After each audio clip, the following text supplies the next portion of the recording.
Mas Exato. existe alguma tolerância mínima, meia hora por semana? Existe alguma coisa assim? A recomendação oficial que foi dada pela Academia Americana de Pediatria e foi endossada pela Sociedade Brasileira de Pediatria é que de 0 a 1 ano e meio, zero tela, de 1 ano e meio a 2 anos, apenas assim, uma chamada de vídeo para um parente, uma coisa desse tipo. Quer Nossa, dizer, chamada de vídeo eu faço desde antes, não, mas doutor. não tem problema. A Porque minha verdade. família é de outra cidade. Isso, não tem... De onde, Lara? Curioso. Minha família é de Goiânia. De Goiânia, E eu perfeito. moro em Ribeirão. Tem que fazer mesmo. Mas a verdade é a seguinte: quando você faz a chamada de vídeo para eles, provavelmente o seu filhinho ficava, né, o primeiro, minutos ali. Você não deixava eles. Então, não. isso aí não tem. Ela não tinha nem paciência. Ele não tem aquele Exato. estímulo que é dos desenhos, aquelas cores todas. É aí que eu quero chegar. Então, isso não vai ser problemático, não tem problema fazer.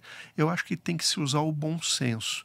Então, por exemplo, uma criança de 1 ano e meio que a mãe está sozinha, ela precisa ir no banheiro e ela vai deixar ali, às vezes, a criança entretida 5 minutos com algum vídeo na tela. Isso não vai causar lesão cerebral. O problema é essa criança que fica horas ali na frente.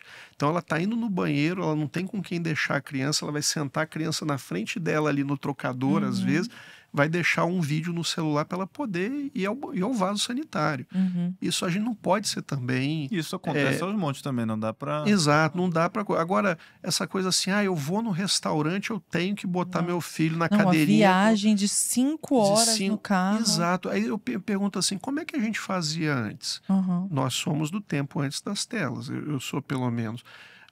Você tinha que dava um papel para a criança pintar, dava um brinquedo. A criança tinha que se entediar também. Música, a importância do brinquedo, ócio criativo, do tédio. Exato. Hoje a criança não pode mais ficar entediada. Isso é uma falha da cultura moderna. Eu me lembro da em minha termos mãe, de educação. Até porque a vida vai ter isso. Exato. E as crianças têm que estar sempre sendo estimuladas a todo momento. Não existe isso. Eu me lembro, doutor, você falou de rabiscar alguma coisa. Minha mãe já sempre preocupada com essa questão do desenvolvimento. Quando a gente ia para restaurante, ela levava uma bolsa, que era uma bolsa para mim e para o meu irmão, onde tinha lápis de cor e caderno de colorir. Que legal. E um monte de folha A4, assim. Então a gente ficava na mesa, assim, esperando a comida chegar, porque às vezes não tinha esse restaurante com brinquedoteca que a gente vê em todo lugar hoje em dia, que a criança fica pulando para um lado e pro outro.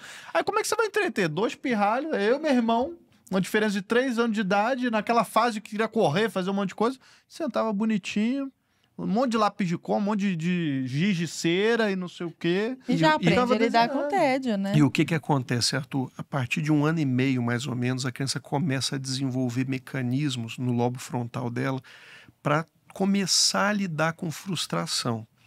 Claro que ela ainda não vai ter a capacidade, é daí que vem as birras. A criança é frustrada, ela não consegue falar sobre a frustração, ela responde com o corpo, se joga no chão, chora. Mas você tem que dar a oportunidade da criança se frustrar e aprender a se regular. Então, quando você faz isso, acabou, agora é isso aqui que tem para fazer e tal. A criança, você está ali dando um estímulo desprazeroso para o cérebro dela e está fazendo com que ela aprenda a lidar com esse estímulo. Isso é um ambiente nutrindo, porque é muito importante entender isso. Os estímulos que nutrem o cérebro, que o fazem desenvolver, não são apenas prazerosos, eles são desprazerosos também. Ótimo. Para você aprender a lidar com isso.